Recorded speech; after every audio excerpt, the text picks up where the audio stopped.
Bom, a gente vai começar esse nosso bate-papo, né? Conversar com o pessoal que tem participado aí do curso da CT, que foi desenvolvido em parceria com a nossa secretaria e também com o pessoal da Secretaria da Saúde. Tive a oportunidade de assistir a nossa aula extra, que a Bloomberg também disponibilizou, e achei muito legal. Parabéns às meninas aí que colaborou também para reunir todos os conteúdos. Fiquei bastante satisfeito assim, com as informações. A gente conseguiu trazer experiências exitosas também de outros lugares, né? A gente teve um bom exemplo do estado do Paraná, que conseguiu organizar, né, a questão da agricultura familiar para poder trazer os alimentos de maneira adequada aos municípios lá do estado, e também a experiência exitosa do município lá do estado do Pará. E a questão do tabaco, né? São Paulo foi vanguarda e tivemos outras ações também em outros lugares que foram importantes, e a gente consegue trazer, dar uma passada a respeito desses assuntos dentro daquela aula, aproximadamente uns 30 minutinhos, se eu não me engano. Bom, o objetivo do nosso encontro hoje é falar um pouquinho sobre o curso que está acontecendo e com as turmas, com a primeira turma, né? Brevemente a gente deve abrir para a segunda turma, para que mais municípios possam participar.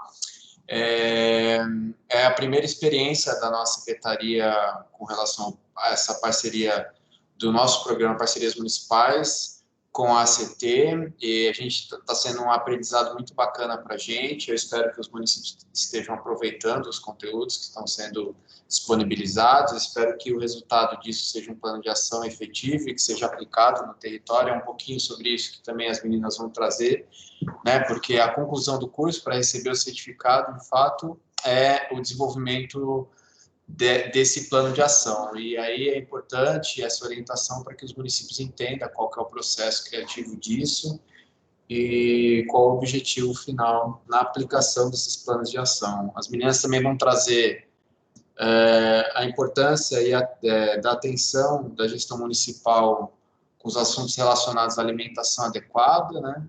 E também a questão do tabaco. São dois fatores que têm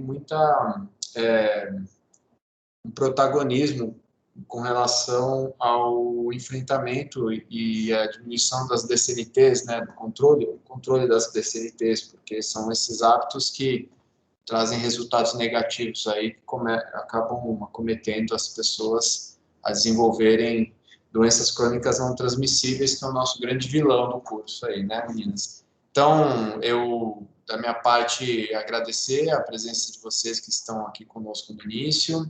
A gente vai deixar disponibilizado isso no canal do YouTube da nossa secretaria, então aqueles que não puderem acompanhar desde o início ou não puderem ficar até o final, depois fica disponibilizado o conteúdo no nosso canal do YouTube da secretaria.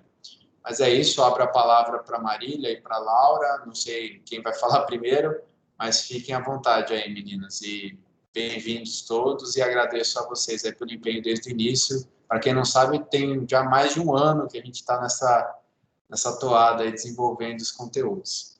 Bom dia, meninos. Bom dia, obrigada, Renan. Bem-vindas. Acho que estou vendo só as moças aqui hoje. Marília, você quer falar algumas palavras iniciais? Pode começar, Laura. A gente fala um pouco aí do curso, depois a gente já entra um pouco nas experiências, e aí eu entro um pouco aí sobre o plano. Então tá bom, daí qualquer coisa você complementa.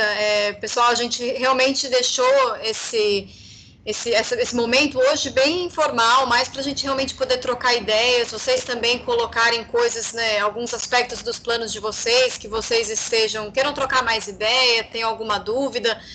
Então é bem informal mesmo, mas só então, de novo, né, para apresentar, apesar de que, né, o curso já está aí caminhando para sua finalização, mas mais para falar um pouquinho sobre o curso. A gente pensou nessa parceria realmente para que o gestor público, o representante do município, pudesse se atentar mais a esse tema, né, dessa pandemia que a gente tem aí também, das doenças crônicas não transmissíveis, ocorrendo em paralelo agora com a da Covid-19, né, trazendo esses novos desafios e muitas, enfim, urgências, né, para o nosso dia a dia.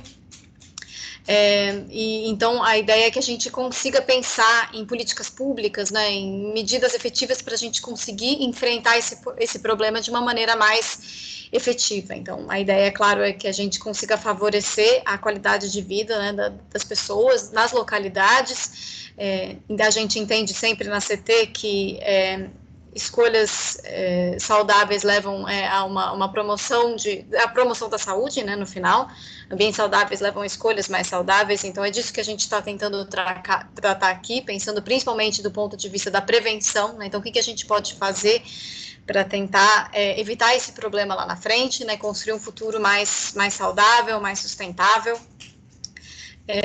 No âmbito do tabaco, né, conforme o Renan já colocou, o Bloomberg Philanthropies disponibilizou para a gente, né, um caso para início no caso de Nova York, né, então, que é uma cidade, enfim, o Bloomberg é ex-prefeito, né, da cidade, e tem aí um caso exitoso, né, então eles tiveram uma redução de 45%, né, da prevalência de uso do tabaco na cidade, e eles falaram em 5 pontos, né, um plano de ação deles baseado em 5 pontos, então, alguns relacionados a facilitar você parar de fumar, outros para você facilitar você não começar a iniciar, né, você não iniciar a fumar, e outros de avaliação, para saber se estava funcionando essa implementação. Então, eles falaram sobre tributação, sobre ações legais, né, para ver se a lei estava de fato sendo implementada, a parte de cessação, então oferecendo medicamentos para aqueles pacientes que queriam parar de fumar, e outras também, outras medidas como aplicativos, o que eles chamam de quick lines, né, então que o paciente pudesse entrar em contato com profissionais da saúde para ver como é que eles poderiam parar de fumar, e inclusive reiterando, né, que esse não é um processo fácil, que realmente leva várias tentativas, então tentando reforçar essa questão positiva. Teve a questão também de educação, então, e daí isso inclui, inclusive, campanhas, né, de conscientização, de mobilização, falando da importância do controle do tabaco. E um ponto que eu achei bastante interessante para trazer para cá, até mesmo porque ele dialoga com outro fator de risco para as DCNTs, foi a questão do Smoke Free Act que eles passaram, né? Então, a gente tem no Brasil a lei, né, de ambientes livres de fumo, que é o que eles fizeram, né? Então, eles fizeram isso em 2002, eles proibiram isso em estabelecimentos fechados, locais de trabalho, etc., bar, restaurante, mas desde então eles vêm ampliando essa lei, e que é o que eu acho que é bem interessante para a gente ressaltar aqui como um projeto de alguma coisa que a gente poderia vir a implementar, que é passar isso também para o ambiente externo, né, para o ambiente público externo. Então, como é que em 2011, eu acho, eles ampliaram isso para parques, praças, praias. Então, é proibido fumar nesses espaços também. Então, isso eu acho interessante, porque não só você vai desnormalizando o hábito de fumar, e não vai também afetar as pessoas que estão diretamente à sua volta, né, que seria o fumo passivo, mas você também está contribuindo para um ambiente, uma cidade mais saudável, né, o que me leva, inclusive, daí para esse segundo exemplo, que foi o fornecido pelo Rio de Janeiro, que tem uma parceria com cidades saudáveis, com a Vital Strategies, acho que com a Bloomberg também, né, Marília? Não tenho certeza, agora me deu branco também. Enfim, daí eles falaram sobre o ambiente livre de fumo e essas campanhas para a implementação dessa lei, que é alguma coisa que a gente já tem, acho que bastante estabelecida, mas é claro que a gente precisa sempre monitorar. E a proibição de propaganda, que é um grande desafio, né? Então, a gente precisa sempre reforçar a aplicação dessas leis que já são implementadas. Então, no caso do Rio de Janeiro, eles trouxeram algumas experiências interessantes de como, né, você pode implementar isso, de fato, garantir a aplicação da lei. Então, eles se aproximaram da vigilância sanitária para capacitar fiscais, eles também fizeram apresentações para os comerciantes, para eles entenderem o que de fato é legal e não é legal. Então, o que pode, como é que você expõe o tabaco, o produto de tabaco em ponto de venda, se você pode, ou no caso não pode, colocar perto de bala, chiclete, chocolate, enfim, essas questões que têm um apelo, inclusive, para o público infanto-juvenil. Acho que são experiências bastante interessantes e que podem inspirar planos de ações, né, nos municípios de vocês, pensar como é que a gente pode levar isso adiante. Acho que, da minha parte, Marília, acho que era isso que eu queria ressaltar, né? São vários os exemplos exitosos. O Brasil é um case de sucesso no controle do tabaco, tendo sido, inclusive, reconhecido pela Organização Mundial da Saúde, né, enquanto um país que implementou muito bem a Convenção Quadro para o Controle do Tabaco, e acho que a gente espera que consiga seguir esse mesmo caminho em outros âmbitos, como na alimentação. Então, vou passar a palavra para a Marília. Oi, Laura, obrigada e bom dia a todos e todas que estão aqui com a gente. Que bom poder estar conversando, né? Que foi sempre de uma maneira tão através do vídeo, mesmo que é virtual, a gente pode estar um pouquinho vendo os rostos. Então, até quem também quiser ligar a câmera, até para a gente se conhecer mais, seria legal aproveitar essa chance que a gente está no número bom aqui na aula. Eu vou pegar o gancho aí da Laura e justamente falar um pouco sobre quais foram os casos que a gente selecionou para apresentar para vocês nessa aula extra que a gente colocou ali no curso. E foi muito interessante, porque foi uma aula que a gente fez na parceria, né, com a Fundação Bloomberg Internacional, e a ideia inicial era a gente trazer, no caso da alimentação, que é onde eu atuo mais na CT, eu até fiz com vocês a aula 6 e mexo com estratégia também, a gente falou, vamos trazer de que país? E aí, a grande conclusão, que foi a conclusão mais bonita e tudo, falou assim, o próprio Bloomberg Internacional falou assim, não, a gente não tem muito o que falar de fora. O Brasil, ele tem casos maravilhosos, tem casos de vanguarda, inovadores, que eu acho que a gente falou, realmente, eu acho que o Brasil precisa conhecer os seus próprios casos de sucesso, que são adaptados já um pouco mais para o nosso contexto, as nossas legislações, para que sirvam de inspiração. Então, a primeira fala dessa aula extra vem de um pesquisador internacional, para quem trabalha no campo da alimentação e nutrição, ele tem um renome muito forte, né? Ele trabalha muito até com o Banco Mundial para a produção de evidências científicas para as políticas públicas de alimentação, que é o Barry Pockens, e ele fala do Guia Alimentar para a população brasileira. O Guia brasileiro, ele é considerado um dos mais inovadores do mundo.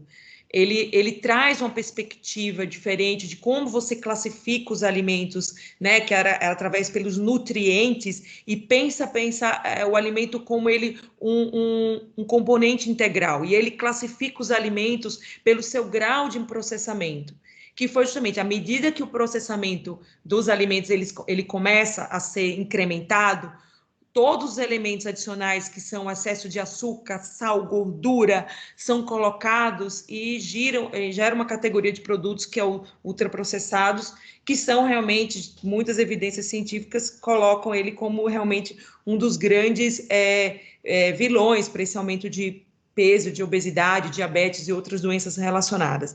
Então, assim, a primeira fala é uma questão realmente muito de relembrar do guia. O guia alimentar ele serve para 3 coisas. Para a própria população saber como é que ela se alimenta, né?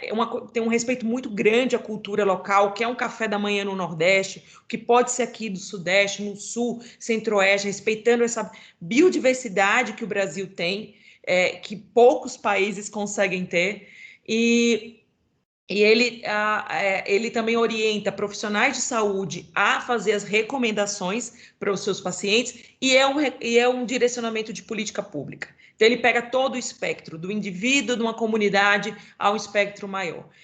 E os casos seguintes que a gente trouxe foram justamente de alimentação escolar.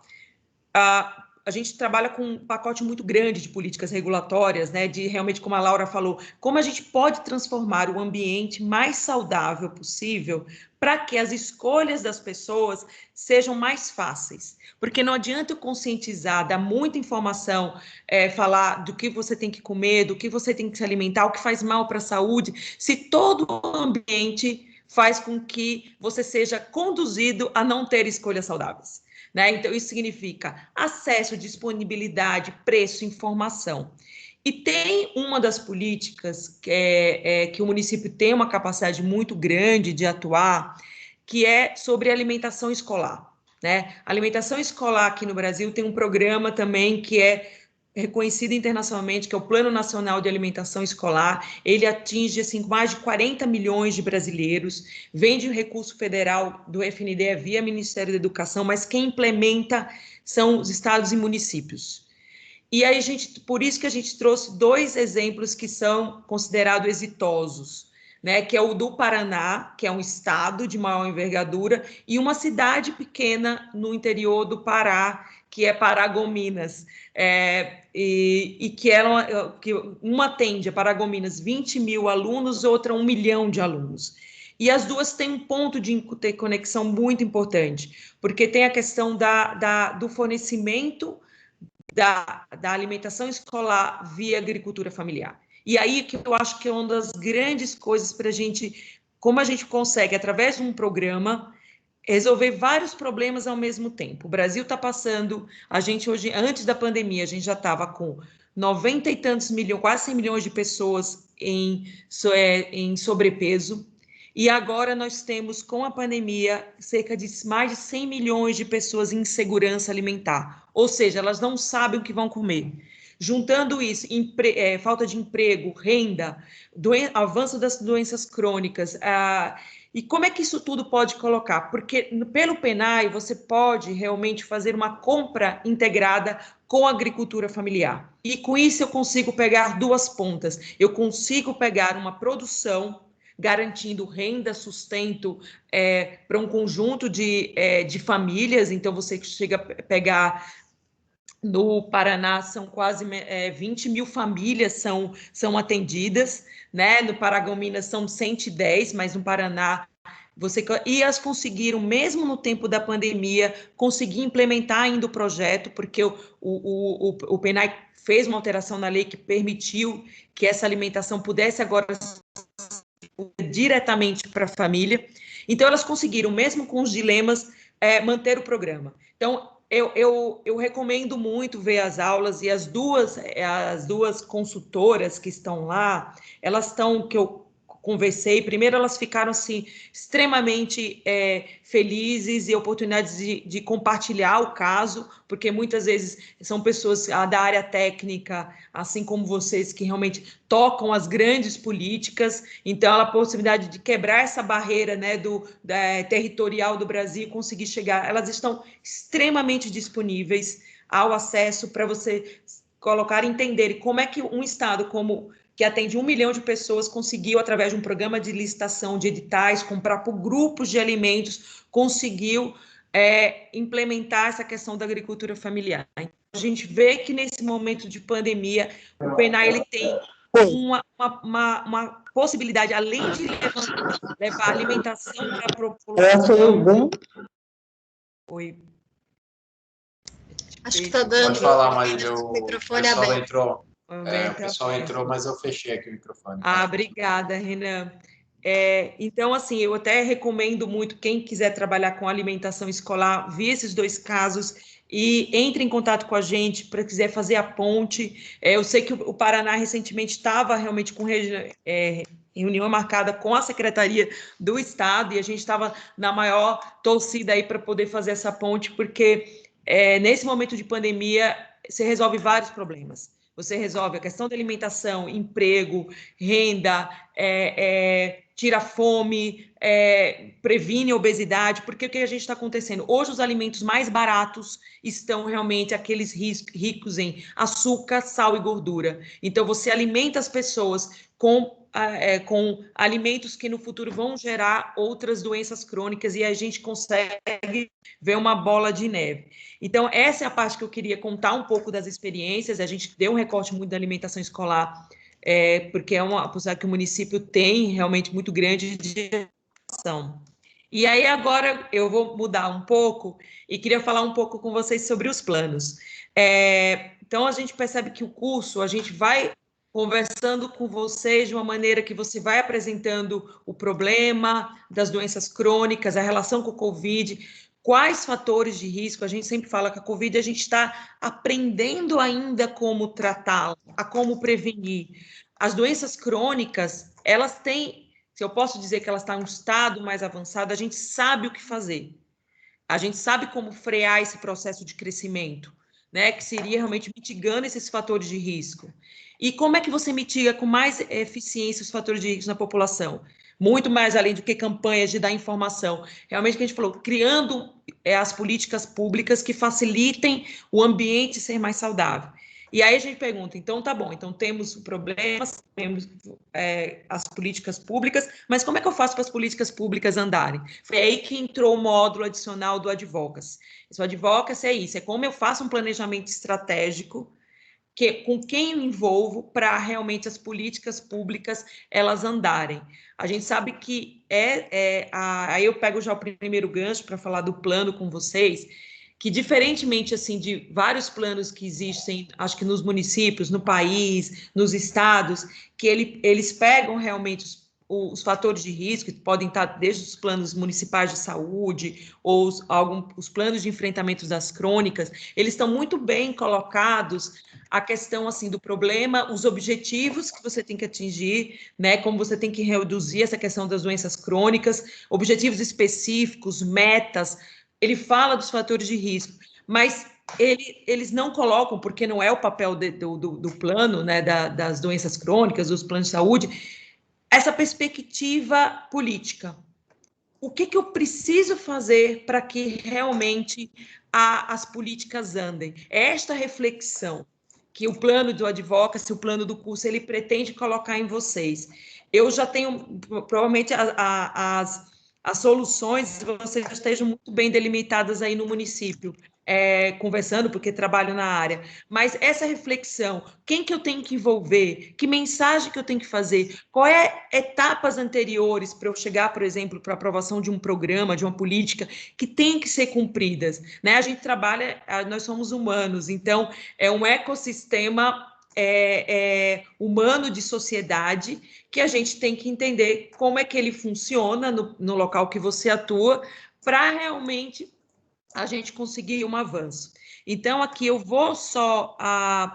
só preparei alguns slides só para conversar com vocês um pouco, para relembrar um pouco quem ainda não chegou na aula do plano, ou quem já chegou, é um passo a passo. Acho que a metodologia ela serve não para trazer tantos as respostas, mas para aumentar o nosso pensamento, né? Que caminho eu tenho que percorrer, que perguntas eu tenho que fazer, que é lógico, muitas delas, gente, a gente não se sinta pressionada a respondê-las todas com uma precisão naquele momento. Eu acho que é mais um exercício, um aprendizado para vocês. Que perguntas eu tenho sempre que fazer quando eu quero fazer um avanço de um programa, de uma política dentro do meu departamento ou dentro do município, né? É ajudar vocês nesse raciocínio, incorporando essas variáveis que normalmente elas não estão nos planos, né, de saúde, dos planos de enfrentamento, que a gente considera tão importante quanto, porque é isso que a gente fala, a gente vive num ecossistema de pessoas com interesses, táticas e motivações diferentes. Então, eu vou compartilhar aqui a minha tela. Eu só queria saber se vocês estão vendo. A gente consegue enxergar sim. Só aproveitar, Marília, o pessoal que quiser fazer alguma pergunta, tal, só levantar a mão, a gente disponibiliza para que vocês façam alguma uma pergunta, algum comentário. E aí, aproveitando, enquanto você está preparando a apresentação, Marília, a Ezeisa pergunta, para os planos, deveremos escolher uma causa entre as DCNTs para defender? Vamos lá, eu vou começar com isso. Boa deixa, Ezeida. Obrigada aí. Vocês estão vendo a tela? Estamos sim. Sim, estamos. E Então, daí, só para complementar isso que o Renan e a Marília colocaram, eu estou imaginando, né, Marília, que assim que você acabar essa breve apresentação, a ideia é realmente que a gente troque ideias. Então, que vocês abram aí o microfone, a câmera, expliquem, estou pensando nisso, em X, o que vocês acham? Enfim, que a gente possa trocar ideias. Então, acho que seria um momento, a não ser que vocês tenham também alguma pergunta específica durante a apresentação, e é claro, fiquem à vontade para fazer, mas também acho que a ideia é a gente poder bater esse papo depois, né, Marília? não, com certeza. E assim, gente, aproveitar para trocar, porque a gente sabe que na hora de a gente colocar as ideias no papel, a gente acaba tendo bastante dúvida, né, questionamento. Então, assim, é para usar a contato aí da gente, não só aqui agora, mas aí depois também. Vamos deixar aqui nosso contato disponível aqui. Então, na verdade, aqui, o que eu só coloquei para vocês? Na aula 13 e na 14, depois como material complementar, a gente fez um passo a passo, um roteirinho para realmente construir um plano. É isso como eu te falei, assim, que perguntas eu tenho que fazer para que realmente os programas, que muitas vezes eles já vão estar já colocados no município, eles saiam do papel e realmente eu consiga realmente promover um avanço neles, ou uma aprovação, ou evitar um retrocesso, que hoje em dia é uma vertente bem importante. Assim, a gente tem trabalhado muito atualmente para evitar que políticas que já foram aprovadas não voltem em estágios anteriores. Então, também isso é também uma questão do plano, que vocês podem chegar e pensar e pensar assim, poxa, o meu município já tá, eu quero trabalhar, por exemplo, com essa causa aí do tabaco, tá tudo bem, mas o que eu posso ver para não ter, por exemplo, um retrocesso, né? Qual é o meu calcanhar de Aquiles, né? Qual é o ponto frágil? Então, isso é uma vertente importante. Então, a ideia, eu quero passar aqui com vocês o passo a passo. Alguns eu vou trazer um pouco mais de uma discussão e aí depois a gente abre. Então, justamente isso, né? Qual é o passo número 1? A ideia aqui, como é que é um plano de advocacy faltado para as doenças crônicas não transmissíveis e para os seus fatores de risco. Você vê que a gente está falando, é um curso que a gente está falando muito da prevenção.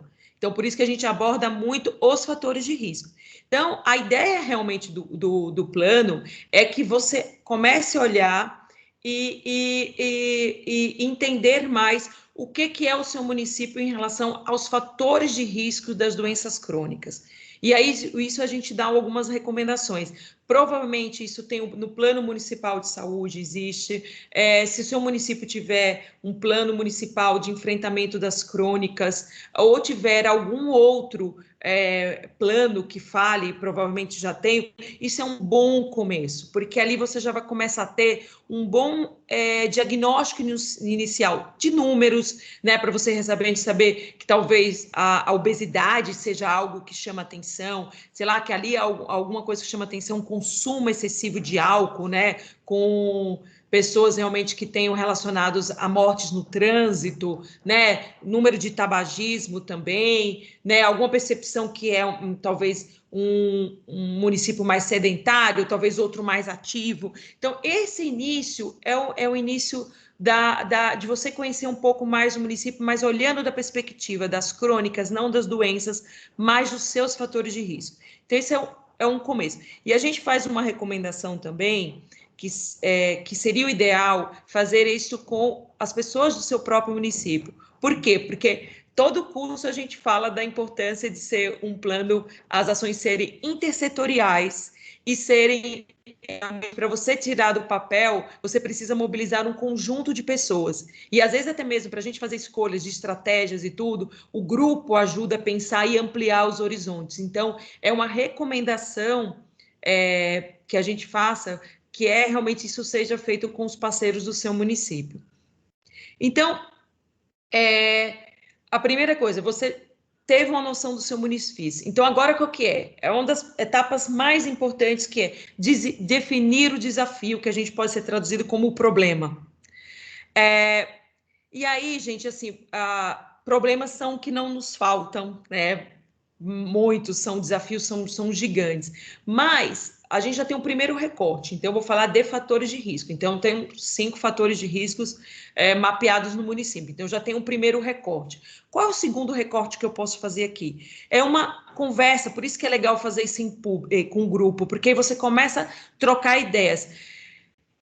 Esse desafio realmente é uma questão que é uma prioridade da população. A gente percebe que a população ela comenta, fala sobre o tema, porque como o Marcelo trouxe na aula da Advocacy, precisa ter um conjunto de fatores necessários que você consegue abrir uma janela de oportunidade para você aprovar uma lei, aprovar um programa, para você avançar no tema. E uma delas é essa percepção que isso é um problema. Eu até brinco. Eu falo assim, nas escolas dos meus filhos, eu não consigo perceber, por exemplo, crianças muito com sobrepeso e obesidade. Então, suponha que eu vá lá e eu chego e falo com a diretora, que tem várias questões, e sabendo que a alimentação saudável não é só ligada ao sobrepeso e obesidade, mas qual é a percepção que aquele ecossistema tem? Não estou vendo, isso não é um problema. Né? Então, é muito essa percepção não só da população, mas dos stakeholders, que isso é uma prioridade. Isso ajuda a fazer um primeiro recorte para escolher do desafio. A outra é isso, a vontade existem pessoas que estão realmente direcionadas a enfrentar esse desafio. Você vai ver que depois isso vai ficando mais claro, mas a gente precisa fazer essas perguntas no início, porque sem a questão política a gente não vai avançar. E a outra, nesse exercício que a gente está fazendo para o curso, mas esse plano não é muito pegar o expertise de vocês. É que nem você foi fazer uma tese de algum mestrado, conclusão de curso, acho que me lembro quando eu fiz o meu MBA, foi a primeira coisa que meu orientador falou assim, qual é o assunto que você mais sabe? Eu falei, sei falar sobre isso. Ele falou assim, então concentra nesse. Então, como eu sei que está todo mundo, a gente tem agendas complexas, se você escolher um tema que você já tem mais familiaridade, então assim, poxa, eu trabalho mais com alimentação, mas poxa, fiquei interessada com tabaco. Eu recomendo que nesse momento não. Isso é um exercício para a vida inteira do trabalho, mas para o plano, até para o curso, que é o primeiro momento que talvez você tenha contato com essa metodologia, escolha um tema que você saiba falar mais, que tenha um pouco mais de propriedade, isso ajuda bastante também. Então, o propósito. Com o que eu vou trabalhar aqui no plano? Então, essas 3 variáveis eu acho que conseguem dar uma ajuda. Então, aqui são exemplos aí de desafio, né? Eu quero promover uma alimentação mais saudável, né? Eu tenho uma percepção que não tenho. Eu tenho realmente a questão das pessoas, as crianças estão ficando mais obesas com essa questão da quarentena, principalmente. Vamos fazer alguma coisa para melhorar a atividade física, né? A mesma coisa, álcool na adolescência, o que a gente pode fazer para reduzir o consumo, a questão do tabaco, que apesar de ter uma legislação, mas como é que eu posso realmente aumentar essa fiscalização, seja cumprida de uma lei? Então, isso são exemplos de desafios que podem ser colocados no plano. E aí, como é que eu falo? Aí a gente já tem o problema que a gente vai trabalhar. E aí você fica pensando, uau, então assim, quais soluções são possíveis para esse problema? Né? Então, por isso que é bom também estar em conversas em grupo, porque muitos desses problemas têm soluções, nunca só solução, nunca é porque nenhum tem uma causa raiz, mas algumas coisas que emergem. Então, por exemplo, eu quero dar alimentação, então vamos começar com a alimentação escolar, ou você já sabe mais ou menos, poxa, a população não tem muito acesso com facilidade a produtos mais saudáveis, né? Então vamos fazer estimular os pontos de venda, né? Você fala assim, nossa, poxa, toda hora que tem nas escolas, por exemplo, meu filho voltava com um brinde que era de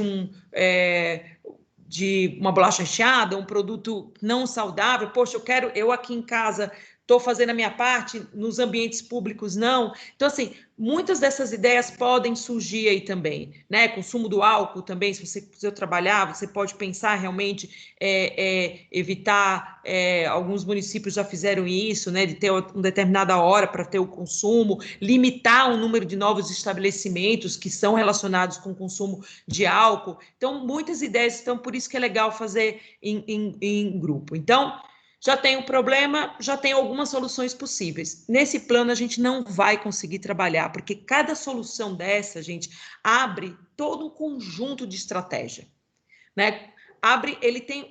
Cada solução vai ter dinâmicas diferentes, vão ter atores-chave diferentes, vão ter desdobramentos diferentes. Então, a gente vai escolher uma dessas soluções.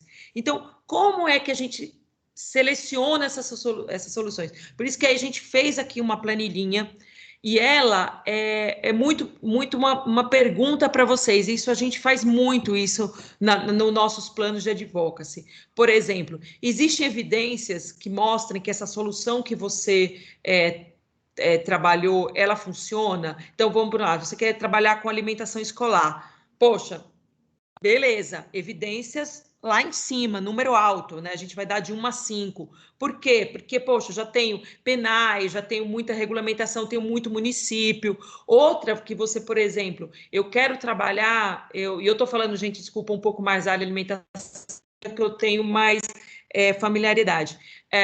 Eu quero trabalhar, por exemplo, com estímulos fiscais para comércios varejistas para serem mais saudáveis.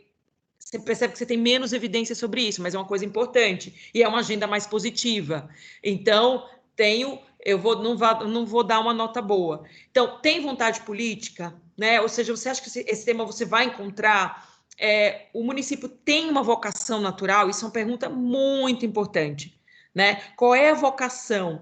Né? Meu município é um município, por exemplo, que promove esportes, então essa questão da atividade física pode estar mais relacionados. Sei lá, ele é mais universitário, então, poxa, então tem a questão do público jovem adolescente, eu vou ter que ter um cuidado adicional. Então, qual é a questão do meu município? Se a gente tem muita parte endereçada, se vai beneficiar grande parte da população, se a população apoia, como é que a mídia fala sobre esse tema, porque a mídia, ele é um dos grandes stakeholders que a gente vai trabalhar para conseguir pautar o tema.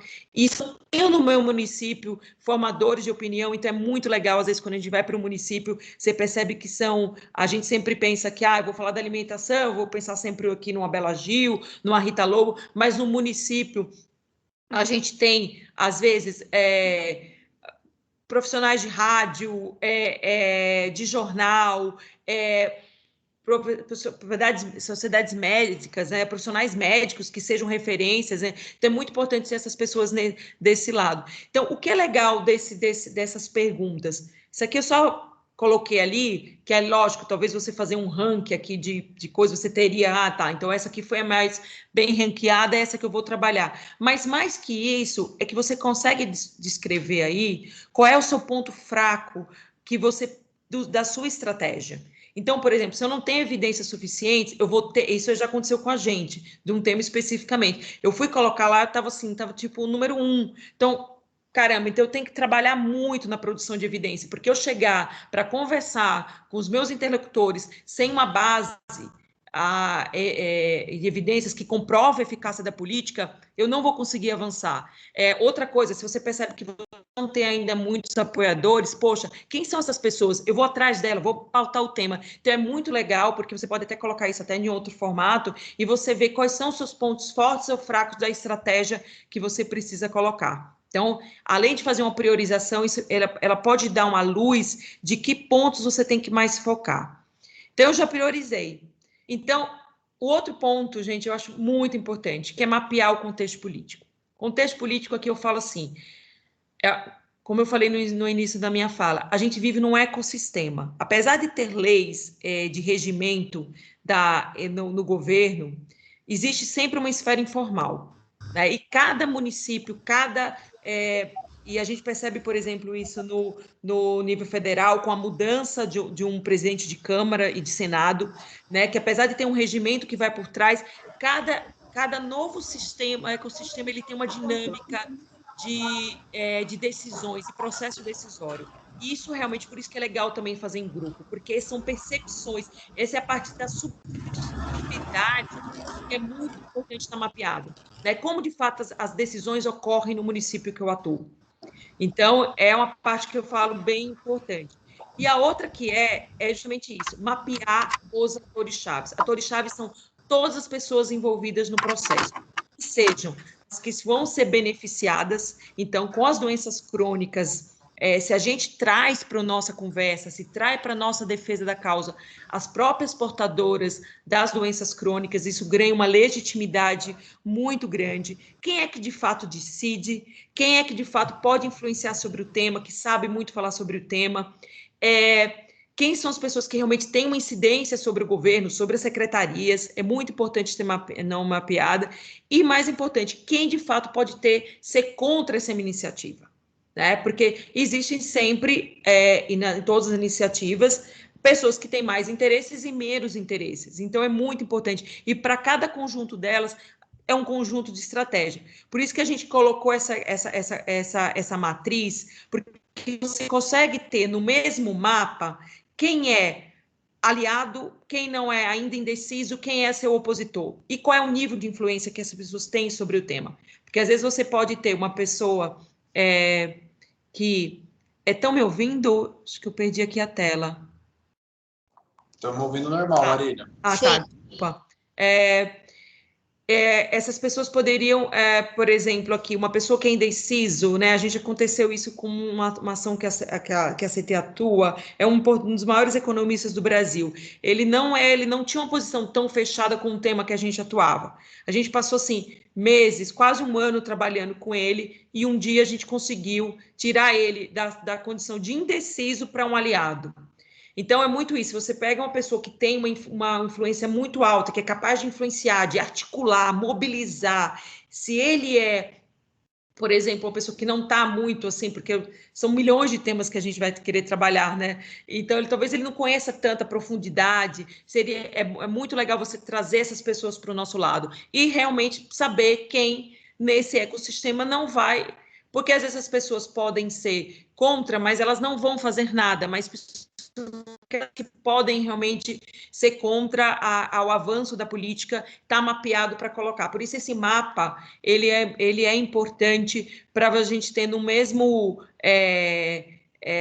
painel quem são essas pessoas, até para a gente ver um ponto fraco, um ponto cego. Às vezes você pode dizer, eu falei assim, nossa, não tem uma pessoa, um aliado sobre esse tema. Eu não tenho muito, acho que o Marcelo trouxe na aula de Advocacy, é importante de a gente desenvolver o famoso empreendedor político. É aquela pessoa que vai realmente fazer as articulações. Para cada política que a gente trabalha, a gente procura, o inglês tem uma terminologia, não serve muito para o Brasil, mas eles usam muito assim do champion, né? Que é quem é essa pessoa que ele vai realmente botar o projeto no braço de baixo, que vai fazer a defesa de causa.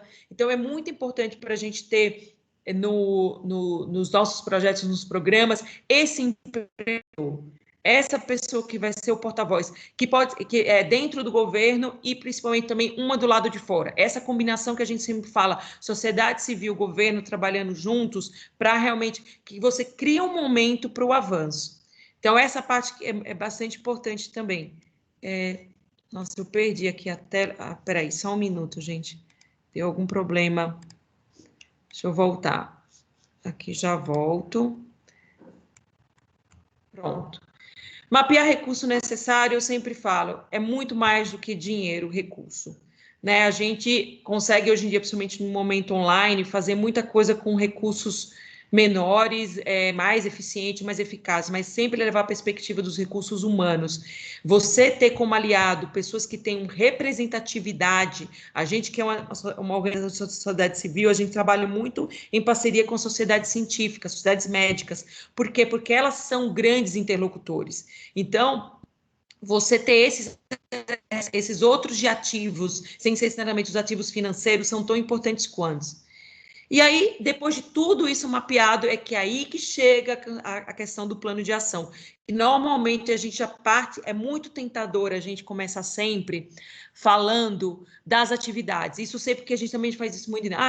Vamos fazer uma campanha, vamos fazer uma reunião, vamos mobilizar, vamos fazer um webinar, mas sem analisar todo esse contexto antes. Por que eu estou fazendo isso?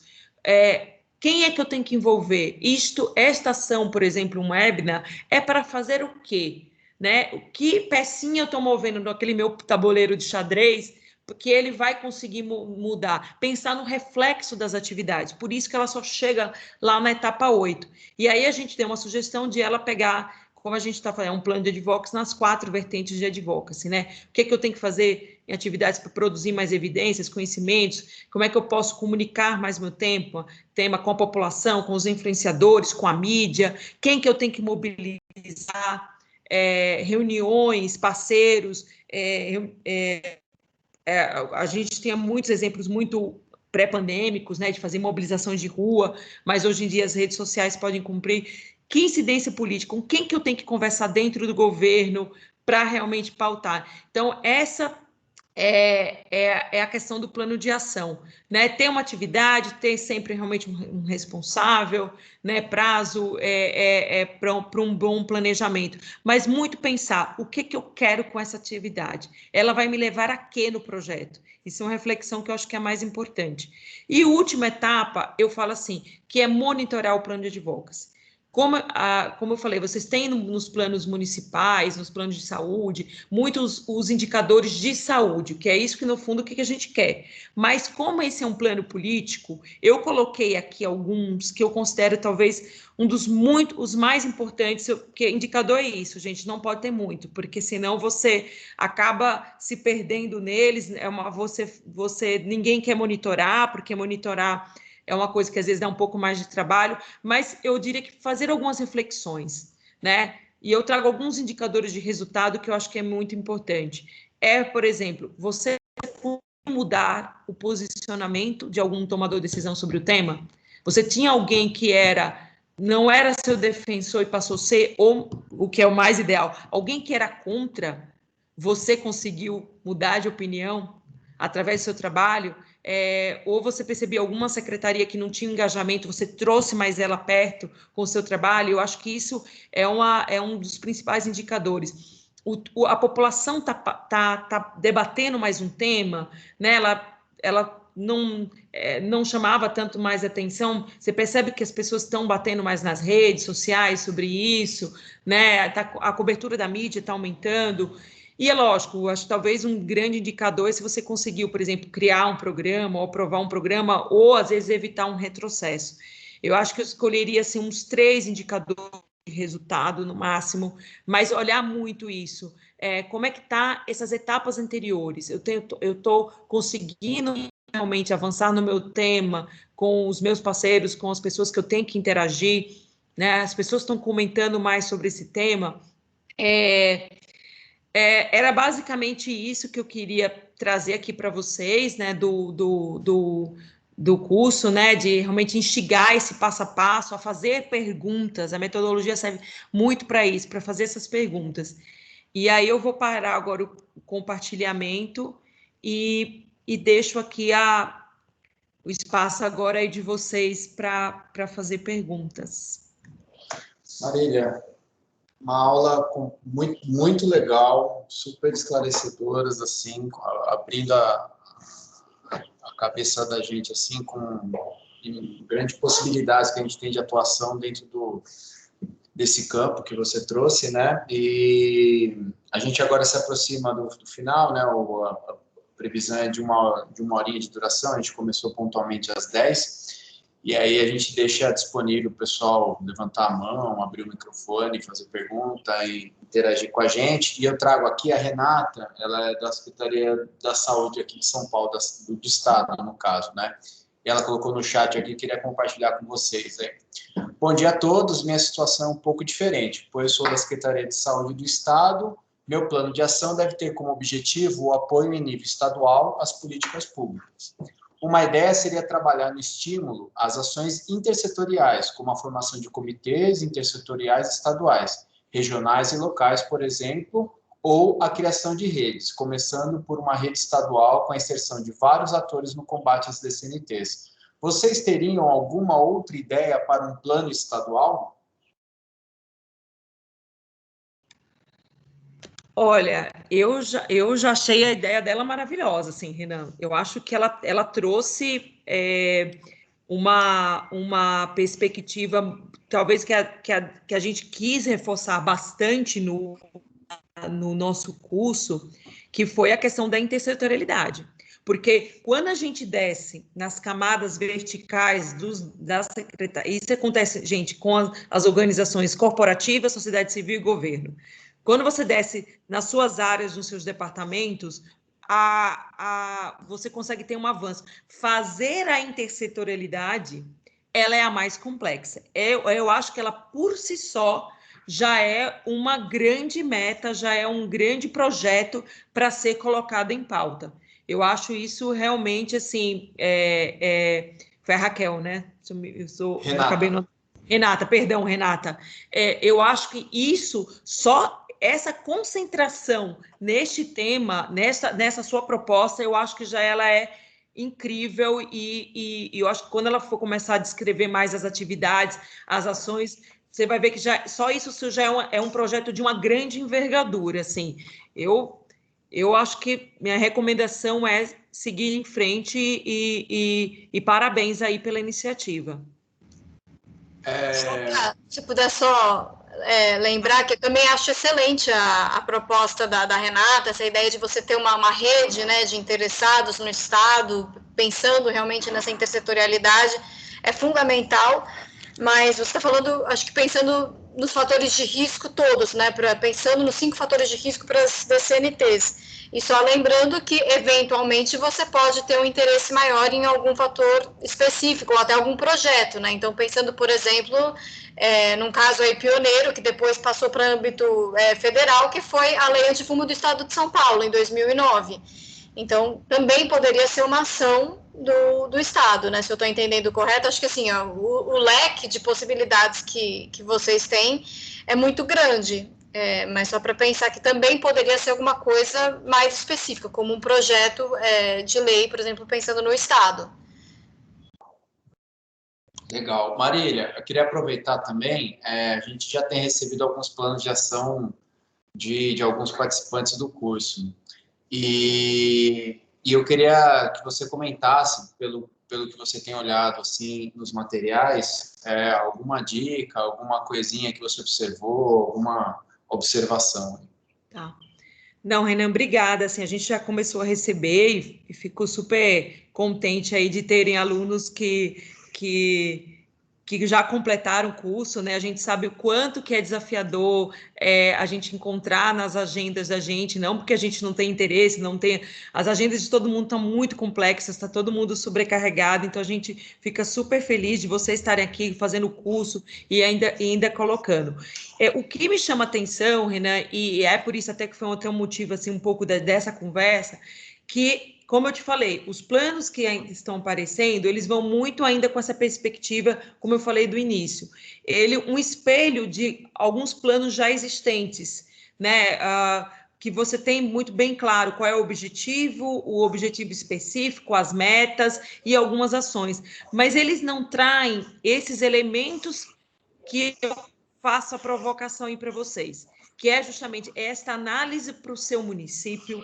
Como é que isso pode ser implementado no seu município? É uma conversa franca sobre as ideias, né, as soluções, com a sua conjuntura atual, política do município, por exemplo. Então, por exemplo, eu não vi ainda, por exemplo, um mapeamento de atores chaves que são importantes.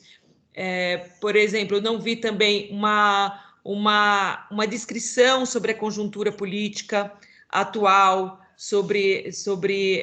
no plano, que é esse olhar subjetivo, né? Como eu falo, está muito bem definido lá os objetivos, metas, mas eles são os reflexos de plano já existente. Ele não tem essa ótica que a gente fala, tá, o que eu preciso fazer para o plano sair do papel? Né? Quem que eu tenho que envolver? Né? Quais são os atores que estão envolvidos? Essa questão dos atores, eles não aparecem. E a gente pensar, gente, que os planos são executados por pessoas. Numa dinâmica de mundo, numa dinâmica seja governo, né, sociedade civil, onde são pessoas que se interagem e colocam. Então, essa perspectiva, eu acho que ela é muito importante. Como é que eu faço para tirar essa ação do papel? Então, essa é a minha recomendação, é pegar o passo a passo o que a gente colocou no final da aula 14. Como eu falei, às vezes vão ter perguntas que você não vai conseguir resolver, ter a resposta na hora, mas tenta fazer uma reflexão sobre aquilo ali, sobre e tentar seguir mais o templatezinho que a gente colocou. Acho que isso seria bem interessante também, essa é a minha recomendação. Legal, Marília. O Adalberto, vice-prefeito de Guarani, está te dando os parabéns pela aula, pela explanação, falou que foi excelente. Obrigada. Então, passo deles a minha palavra. E a Ezeiza está com a mãozinha levantada e ela queria dar uma palavrinha. Ezeiza, microfone e câmeras abertas, aí fica à vontade. Oi, Ezeiza.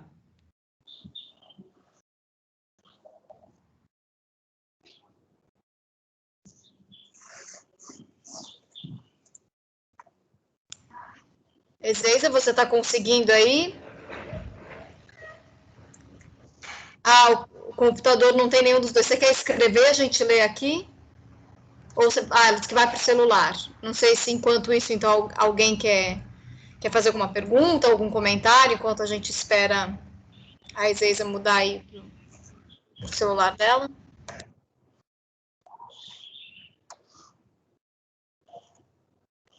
sei se a pergunta...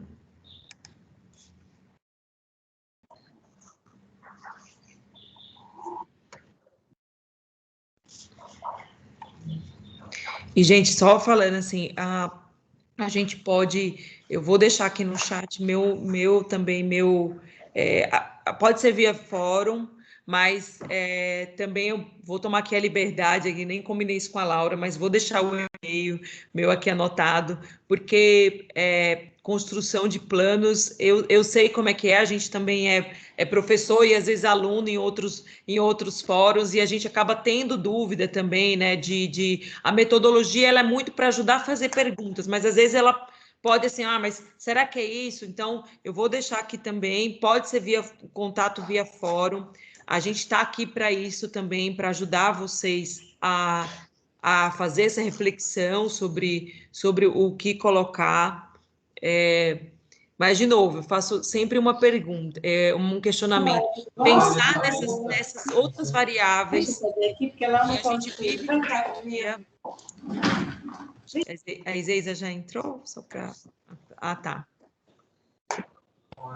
Oi, bom dia, desculpe, eu corri aqui para a sala com a minha parceira para a gente, então, continuar. A minha pergunta foi praticamente respondida, porque eu entendi que nós deveríamos seguir aquela descrição que foi apresentada no plano, e, por fim, acho que no item 9, no final, acaba dando todo o escopo do plano, né? Se a gente vai respondendo, como foi colocado aqui, é uma decisão política, né? Então, a gente vai ter que trazer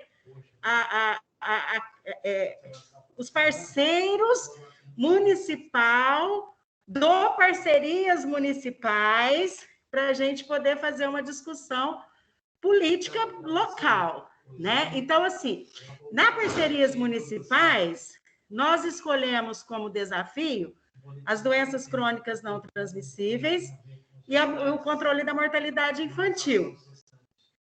Dentro das doenças crônicas não transmissíveis, nós pensávamos que teríamos que atuar em todas elas. Então, a minha dúvida fica nisso. Eu escolho para fazer advocacy em uma delas, nessa perspectiva local, de tudo que a gente vai mapear naquele, como você colocou, template apresentado, ou a gente vai ter que fazer para todas elas? Ezeiza, obrigada pela pergunta, e eu acho que é muito importante isso. Primeiro, eu gostaria muito que a metodologia ficasse com vocês para sempre, então, mas a ideia é a gente começar pequeno. Então, como é a primeira vez que a gente faz, quanto mais específico você for, melhor, porque qualquer janelinha que você abre, vamos lá, doenças crônicas, vamos pensar se eu vejo números de obesidade altíssimo, eu quero alimentação, a alimentação já é um escopo gigante, não, então eu vou pegar a alimentação escolar, e eu posso até pegar dentro da alimentação escolar, pegar um desafio dentro. Então, eu acho que para esse primeiro exercício, quanto mais específico, melhor, porque ele vai trazer, cada janelinha que a gente abre, ele tem uma dinâmica diferente, a gente tem atores envolvidos diferentes, a gente tem tanto no governo como fora. Então, a chance de a gente conseguir tirar uma iniciativa do papel, eu acho que quando ela é mais específica, ela é melhor, porque aí você consegue mapear bem quem você tem que envolver, quem que você tem... Porque é justamente isso, vamos lá, eu quero fazer mais reuniões intersetoriais. A gente sabe que só fazer isso você precisa mapear quem ver como é que as pessoas vão se reunir, o interesse delas sobre o tema, como é que eu mantenho uma pauta viva, como é que eu engajo elas. Então, assim, você percebe que eu vou fazer uma campanha, vamos supor, de novo, já é um espectro muito grande. Então, a minha recomendação ser, principalmente nesse momento, ser muito específico. A partir do momento que ganhou entendimento do que essas perguntas políticas que a gente está fazendo, elas começam a ser incorporadas no dia a dia. Eu acho que da hora que você fala assim, tá bom, eu quero conversar sobre esse tema aqui no governo. Tá, então quem que eu tenho que envolver? Quem é que vai decidir? Então, isso aí você vai conseguir ampliar. Acho que mais para o primeiro exercício, acho que quanto mais específico, ajuda muito. Dani, Dani não, é a Zeisa, né, que está falando. Tá, eu coloquei no mute só porque estava dando interferência, mas pode abrir o microfone se você quiser novamente aí, Zeisa. Outra coisa, viu, Marília, e é um pouco que você falou tangencialmente, esse plano de advocacy hoje, a gente está dando foco nele nessa questão das DCNTs e a gente tem feito isso, mas é importante também a gente deixar que isso é um exercício, uma metodologia fundamental para a gente usar em todas as políticas públicas que a gente vem a desenvolver dentro da gestão municipal e estadual também. Então, isso serve como um exercício hoje específico para DCNTs, mas ele também traz essa possibilidade e essa expertise para que você possa aplicá-lo também em todos os outros assuntos relacionados, né, dentro do seu dia a dia, e dentro da gestão e dentro das atribuições que você tem dentro na estrutura da prefeitura ou do estado, no caso. E então é muito legal a gente replicar isso. Faz um exercício, funciona, é muito bom, e depois a gente tem isso guardado para poder aplicar. Meninas, a gente já estourou aqui em 2 minutinhos o horário que a gente reservou para essa nossa discussão. Eu queria super agradecer vocês, lembrá-los que a gente vai deixar disponível no nosso canal do YouTube da Secretaria de Desenvolvimento Regional. A gente está disponibilizando, aí a Marília disponibilizou o e-mail para que vocês possam entrar em contato com ela. Agradecer a participação de vocês, para aqueles que ainda não fizeram o plano de ação dentro do curso, tem aí, para as dúvidas, a Laura também colocou o e-mail. Boa sorte, boa conclusão de curso a vocês, e para aqueles colegas que gostariam de participar, a gente vai abrir em breve uma nova oportunidade para que tenham novas inscrições no curso, né? E, em paralelo a isso, o programa Parcerias Municipais, agora a gente está fazendo uma análise do que foi inserido dentro da nossa plataforma, nas boas práticas. Então, começando a entrar em contato com as prefeituras para entrevistar e conseguir mais detalhes para a gente poder fazer a premiação, provavelmente no final de julho, das boas práticas e poder compartilhar com os demais municípios. E também analisando a questão financeira que os municípios colocaram para a gente saber as possibilidades de atender e poder apoiar os municípios na implementação dos planos de ação que foram pactuados dentro da nossa plataforma. Então é isso, gente, a gente vai entrando em contato com vocês, tem os e-mails do Parcerias, tem o WhatsApp do Parcerias também, tem os contatos da CT, tem os contatos do EAD dos cursos, os fóruns de discussão. Então, é um pouco isso, né, a gente trazer essa possibilidade de discutir assuntos como esse da DCNTs, que são tão importantes aí para o desenvolvimento humano da população de cada um das suas cidades. Gente, obrigado, bom dia a todos aí, um bom término de semana, e a gente continua se falando, né, Marília, Laura, a gente continua correndo o trecho aqui. Gente, super obrigado, viu, a todos que participaram aí. Obrigada, gente. Obrigada.